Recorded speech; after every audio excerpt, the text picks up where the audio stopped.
thank I am so honored to be giving the bishop, the Chaldean bishop, a tour of my favorite place, the Chaldean Museum. You know, it is gorgeous. I've been here, Welcome. but it's been a long while, and I've heard that there's new stuff, so I'm excited. Yes, and perhaps I can give it with a different version. Absolutely, yes. So welcome. Thank you. As you know, we start off the museum with the history of the Sumerians. Yes. And the Sumerians are from southern Iraq, where in Ur, they come from Ur, land of the Chaldees. The Sumerians, prior to finding the Mesopotamia, the land of the Tigris and the Euphrates, Yes. they were actually just nomads. And they were hunter-gatherers. So when they were hungry, they would just go around wherever there was food. This is where they would stay, and this is where they would make it a home. And then when the food was done, then they would go on to find other lands. Yeah. But then they found this rich, incredible, fertile crescent, and they realized that they can plant food there. So then, no longer did they have to move around so much. And this is the beginning of civilization, yes, as we know it. They can kind of just enjoy, kind of relaxing, not worry about food, and then have the opportunity to do what they did, the inventions that they created, which were really incredible. Within a very short time, they were able to build incredible empires. But one of the things that the Temple of the Ziggurat, this was, which still exists in Iraq today, and this was built to honor their gods.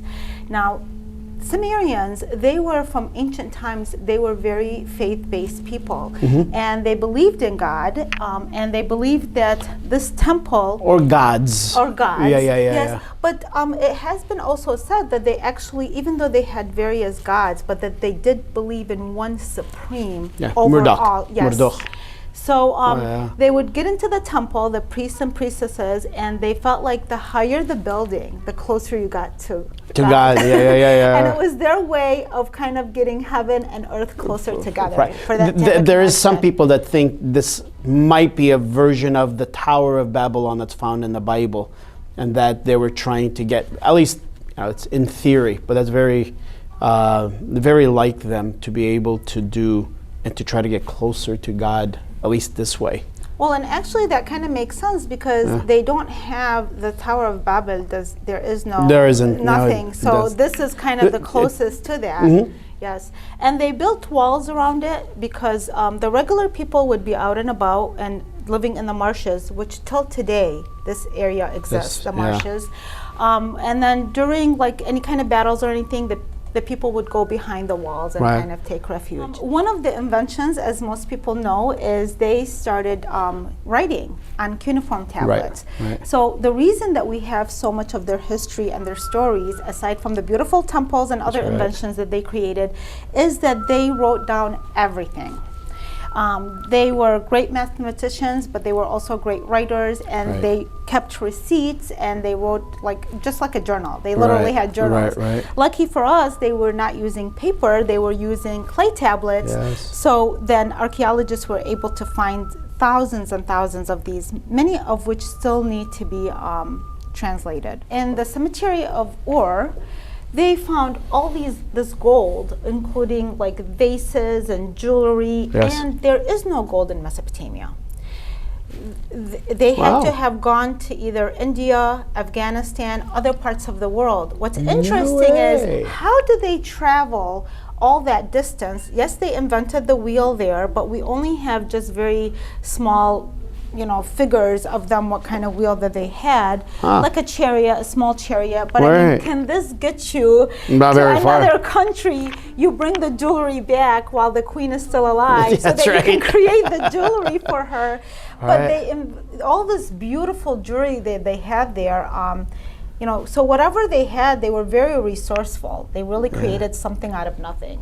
That is why they're considered so sophisticated. And there has been even scientists who believe that there was even intervention from outer space, because they cannot understand which is the how dumbest these thing. people could have done this kind of work. It seems this is why, because of their depth, that a lot of their poetry and a lot of their scripts are very rich material. If you notice also the statues and the statuettes that they discovered, their hands are held like this in prayer form. They gave credit for their work. They always gave it to their gods. They did not take credit for their own work. And so that really speaks highly of just some of maybe what we've picked up just being faith-based. After the Sumerians, the Akkadians are the next known empire, which Sargon the Great is known mostly for the Akkadian Empire. But something that we don't have in the museum, but I always like to mention to everybody, is that his daughter, she was a priestess, she was a princess. Oh, wow. And her name is Enheduanna. She is the first writer in recorded history. And the reason she is the first writer. Really? Yes. Fantastic. Yes. And this is why I love to tell the story, because everybody's always surprised by this. That's awesome. Yes, and the reason, it's not because she's the first that wrote, but she was the first to sign her name. She wrote, it is I, Enheduanna, who wrote this. So she was making history, and she knew, and that's what she wanted to do. Wow. Nice. Of course, everybody knows the Babylonian Empire and King Hammurabi, who organized this stele, which is a code of laws, 282 laws that went into this. And now he did not create the laws, of course. No, but he just codified it. Yes. And he, I tell people when they visit is that right now, if you want to see the legislation, all our laws for our city, for our state, for our country, for wherever, we go online. That's right. And we type it in, or we get a book. This was their book. And what the inhabitants would do, if they had an issue, they would come like about marriage or adoption, and then they look up where it is and read about it. So this is the first book, I would say, kind of. That's right.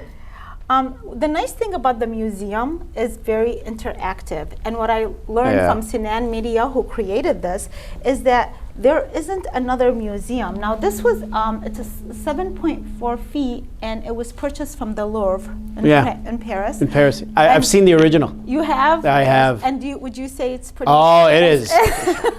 Down to the cracks. Really? Okay, good. That's great. So he said that there isn't something like this where we have these red buttons, and if you want to like press one of them, and then it will actually translate. Ooh.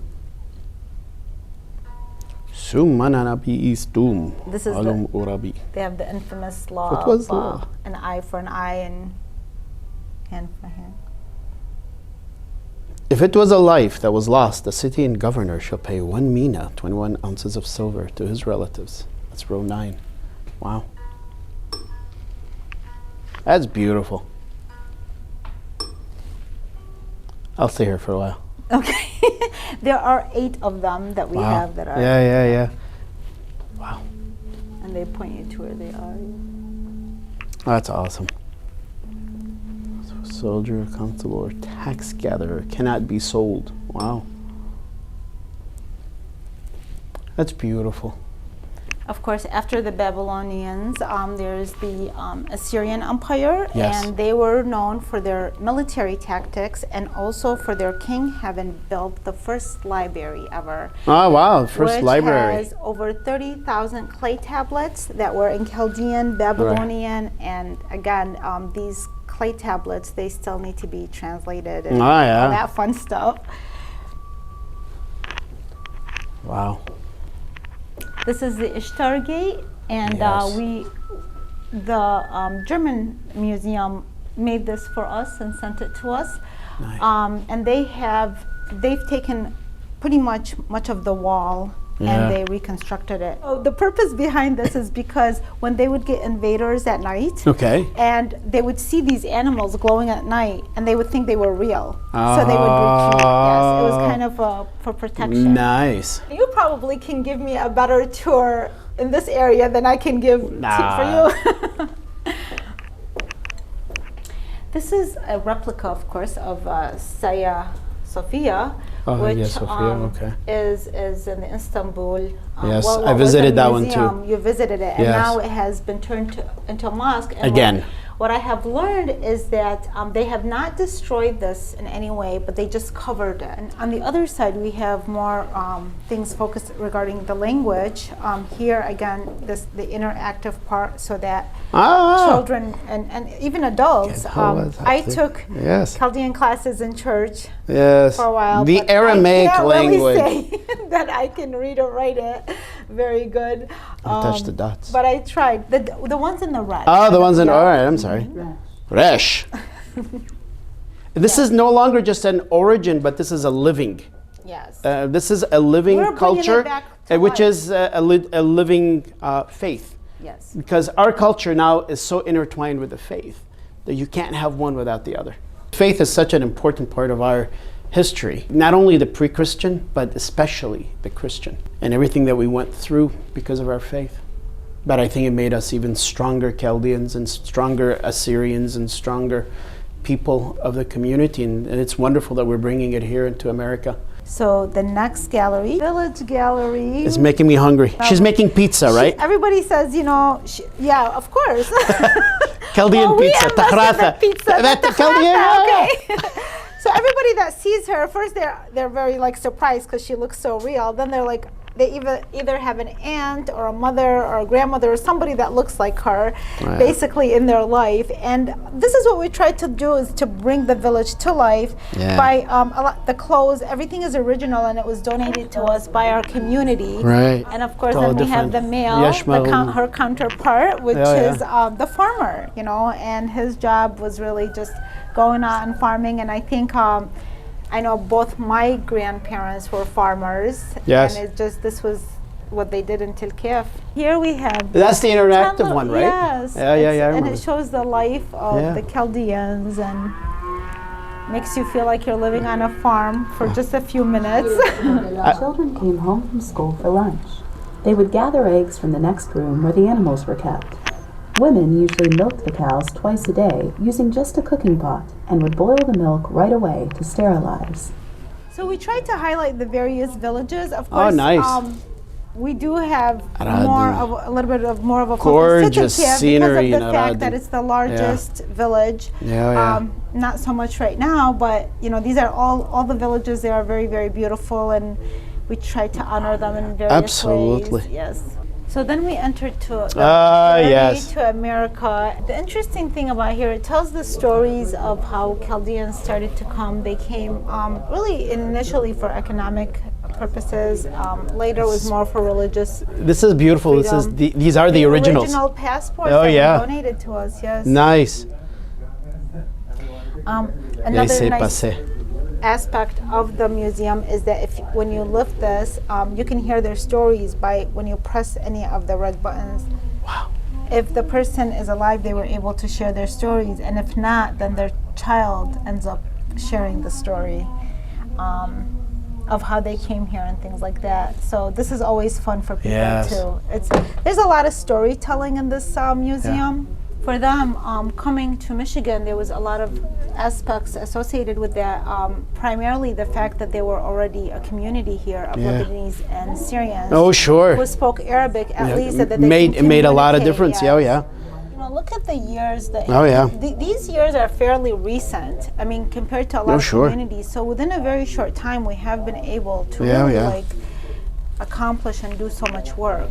We enter the store business here. If you think about it, coming from Tilkef, the village where they provided food. Oh, sure. They grew and provided food, and it says, if you provide fresh food, fair prices, and good service, you'll make a living. Nice. And that so true. And that's all they needed. Oh, sure. What's wonderful, I think almost everybody that walks through here will stop and look at these pictures, and they point to somebody. Oh, sure. Say, oh my gosh, this is my uncle. This is my aunt. We finally arrived here. This is our past, our pioneers. These are our future, and these are the children that are going to continue our stories. Right. Our patrons end up leaving this museum really with a sense of, where is your story going after this? Where are you going to take your story into the future?